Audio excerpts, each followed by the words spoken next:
ত্রয়োদশ জাতীয় সংসদ নির্বাচনের প্রতীক বরাদ্দ পেয়েছে প্রতিদ্বন্দ্বী প্রার্থীরা।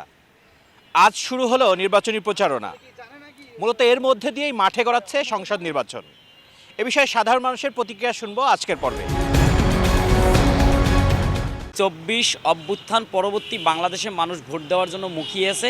সেই যে অধীর আগ্রহ তারা বসেছিল, সেই আগ্রহটা আশা করি আমরা 12ই ফেব্রুয়ারিতে সেই তাদের আগ্রহের উদ্দীপনাটা প্রকাশ পাবে এবং আমরা চাই গোটা বাংলাদেশের মানুষ স্বতঃস্ফূর্তভাবে, আমিও একজন সাধারণ মানুষ, সেই হিসেবে আমরা চাই আমরা সকলে মিলে ঐক্যবদ্ধ হয়ে এইবারে এমন উৎসবমুখর পরিবেশে ভোট দিতে চাই। নির্বাচনের যে ট্রেনে যে সকল দল আছে, আমরা সবার কাছে প্রত্যাশা করি নির্বাচনের যে আচরণবিধি এটা যাতে সবাই সঠিকভাবে মেনে চলে এবং যে সহিংসতা বিভিন্ন জায়গায় যে আমরা দেখছি যে অন্য অপোজিট পার্টি কিংবা কারো প্রতি যে সহিংস আচরণ করা হচ্ছে, এই বিষয়গুলো যাতে তারা সহনশীল থাকে, তাহলে আমরা আশাবাদী যে আমরা একটা ফ্যাসিস্ট পরবর্তী সময়ে আমরা একটা ভালো নির্বাচন পাবো। তারেক রহমানও মাঠ পর্যায়ে নামছেন, যে প্রচারণা চালাচ্ছেন, যে সবাই সবার ব্যক্তিগত বা যার যার ভোট প্রাক স্বাধীনতা সবাইরে আছে, যার ভোট যাকে মোলা তাকেই দেখ, ভালো একটা সরকার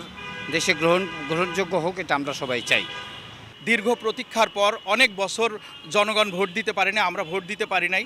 আশা করি আমরা সবাই যাতে ভোট দিতে পারি এবং শান্তি শৃঙ্খলা বজায় থাকে, আমরা সেই প্রত্যাশা করতেছি রাষ্ট্রের কাছে এবং যারা দলীয় প্রার্থী তাদের কাছে অনুরোধ করব, কোনো মব কোনো অন্যায় অত্যাচার না করে শান্তি শৃঙ্খলা বজায় রেখে যেন সুষ্ঠু এবং সুন্দরভাবে নির্বাচন হয়। বিগত বছরে যে নির্বাচনগুলো দেখেছি সেটা তো কিভাবে হয়েছে এটা সবাই জানে। সো আমরা চাইবো যে হ্যাঁ ভোটকেই সবাই যেন মানে এটাতেই আশাবাদী থাকে। সুষ্ঠু নির্বাচন হোক, সুষ্ঠু ভোট গণনা হোক, আর কোনো মারামারি চাই না, কোনো অশিক্ষিততা কোনো ঘটনা চাই না।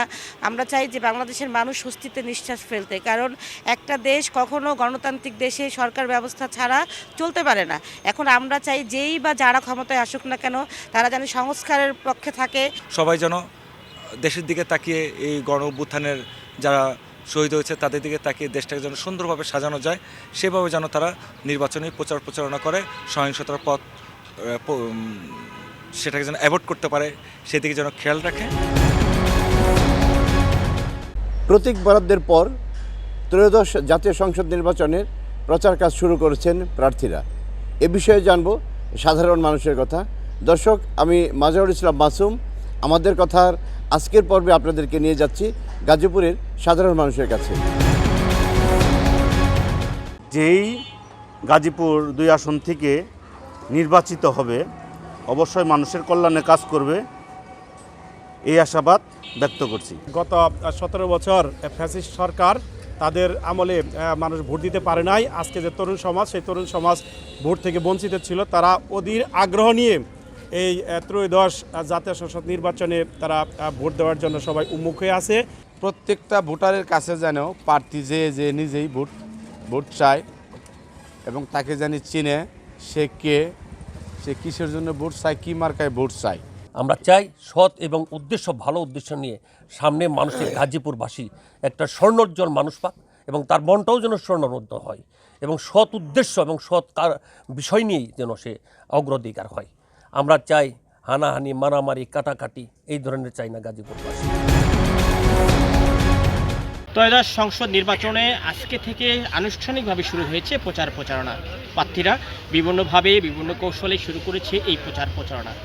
এ বিষয়ে সাধারণ মানুষ কী বলে সেটি জানার চেষ্টা করব। এই প্রচারণাটা যেন প্রার্থীরা সবসময় আমাদের সাধারণ জনগণের সঙ্গে থাকে।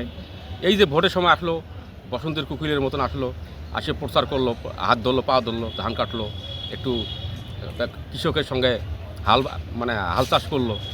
আমরা চাচ্ছি না যে এই বসন্তের কুকিল হয় তারা আসুক। যে প্রতিশ্রুতিগুলো দেয় মানুষকে, যে আমরা এই উন্নয়ন করব, এগুলো বলে মানুষের কাছে ভোট নেয়, কিন্তু প্রকৃতপক্ষে তারা ভোটে ওঠার পরে তারা মানুষের কাছে ওরকমভাবে যায় না।